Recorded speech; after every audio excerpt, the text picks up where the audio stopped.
ಮತ್ತೆ 28ರಲ್ಲೂ ಕೂಡ ನಾವು ಒಳ್ಳೆ ಕೆಲಸ ಮಾಡಿದ್ದೀವಿ. ಅದರಿಂದ ನನಗಂತೂ ವಿಶ್ವಾಸ ಇದೆ 100ಕ್ಕೆ 100 ನಾವು ಮತ್ತೆ ಅಧಿಕಾರಕ್ಕೆ ಬಂದೇ ಬರ್ತೀವಿ. JDSನವರು ಬಹಳ ಮಾತಾಡ್ತಾರೆ, ಹಣಕಾಸಿನ ವಿಚಾರದಲ್ಲೂ ಕೂಡ ಮಾತಾಡಲ್ಲ. ನದಿ ನೀರಿನ ಬಗ್ಗೆ 12 ವರ್ಷ 13 ವರ್ಷ ಹಣಕಾಸಿನ ಮಂತ್ರಿ ಆಗಿದ್ದೀನಿ. ನಾನು ಹಣಕಾಸಿನ ಮೇಲೆ ಪುಸ್ತಕ ಬರೆಯೋಕ್ಕಾಗೇ ಇಲ್ಲ ನನ್ನ ಕೈಲಿ. ಇವತ್ತು ರಾತ್ರಿ 12 ಗಂಟೆ ಮೇಲೆ ಇವನು ಕೆಲಸ ಮಾಡೋದು ಯಾವಾಗಲೂ.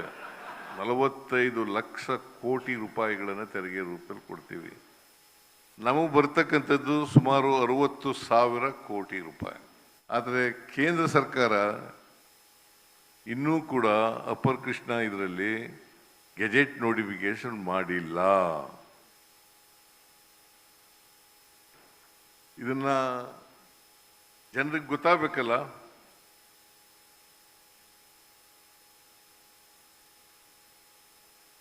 ಭಾರತೀಯ ಜನತಾ ಪಕ್ಷದವರು ಆರೋಪಗಳನ್ನು ಮಾಡ್ತಾರೆ. ಮಾಡಲಿ, ವಿರೋಧ ಪಕ್ಷದಲ್ಲಿದ್ದಾರೆ, ಮಾಡಲಿ, ನಾನು ಬೇಡ ಅಂತ ಹೇಳಲ್ಲ.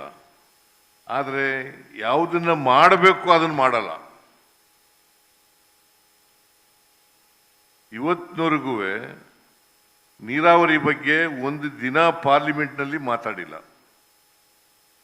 JDSನವರು ಬಹಳ ಮಾತಾಡ್ತಾರೆ ನದಿ ನೀರಿನ ಬಗ್ಗೆ, ಆದರೆ ಒಂದು ದಿನ ಅಲ್ಲಿ ಮಾತಾಡಲ್ಲ. ಅಷ್ಟೇ ಅಲ್ಲ, ಹಣಕಾಸಿನ ವಿಚಾರದಲ್ಲೂ ಕೂಡ ಮಾತಾಡಲ್ಲ.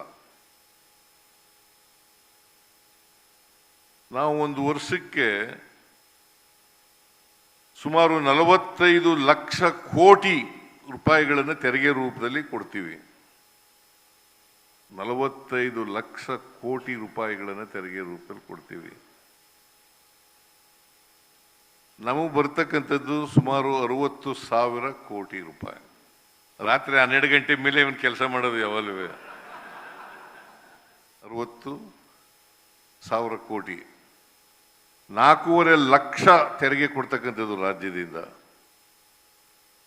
ಅಂದರೆ ನಾವು ₹1 ಕೊಟ್ಟರೆ 14ರಿಂದ 14 ಪೈಸೆ ವಾಪಸ್ ಬರ್ತದೆ. ಇದು ಒಂದಿನೂ ಮಾತಾಡಲ್ಲ.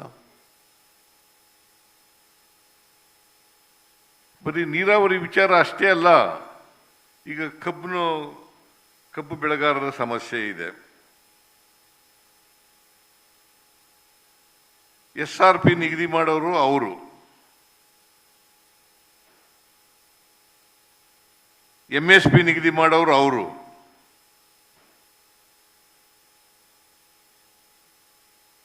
ಎಥನಾಲ್ ಉತ್ಪತ್ತಿ ಆಗುತ್ತಲ್ಲ, ಅದನ್ನು ಹಂಚಿಕೆ ಮಾಡೋರು ಅವರು. ಎಕ್ಸ್ಪೋರ್ಟ್ ಇಂಪೋರ್ಟ್ ರೆಗ್ಯುಲೇಟ್ ಮಾಡೋರು ಅವರು.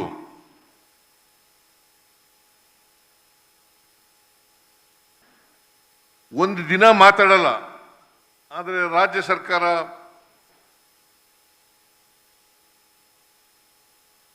ನಮ್ಮ ಜವಾಬ್ದಾರಿ ಏನೂ ಇಲ್ಲ. ಆದರೆ ರಾಜ್ಯ ಸರ್ಕಾರ ಕೊಡಬೇಕು, ಇದು ಇತ್ಯರ್ಥ ಮಾಡಬೇಕು, ರೈತರ ಸಮಸ್ಯೆಗಳನ್ನು ಇತ್ಯರ್ಥ ಮಾಡಬೇಕು. ನಾವು ರೈತರ ಪರವಾಗಿರ್ತಕ್ಕಂಥ ಸರ್ಕಾರ.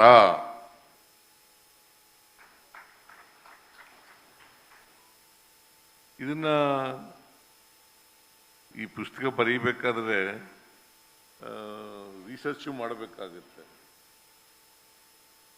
ಅಂಕಿಅಂಶಗಳ ಸಂಗ್ರಹ ಮಾಡಬೇಕಾಗುತ್ತೆ. ಐ ಡೋಂಟ್ ನೋ ಟೈಮ್ ಎಲ್ಲಿ ಸಿಗ್ತಪ್ಪ ನಿಮಗೆ.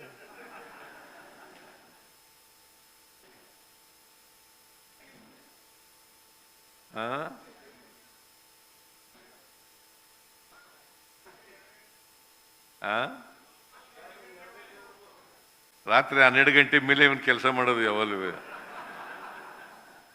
ಯಾವುದೇ ಒಂದು ಪುಸ್ತಕ ಬರೀಬೇಕಾದ್ರೆ ಪ್ರಿಪರೇಟರಿ ವರ್ಕು ಭಾಳ ಇರ್ತದೆ.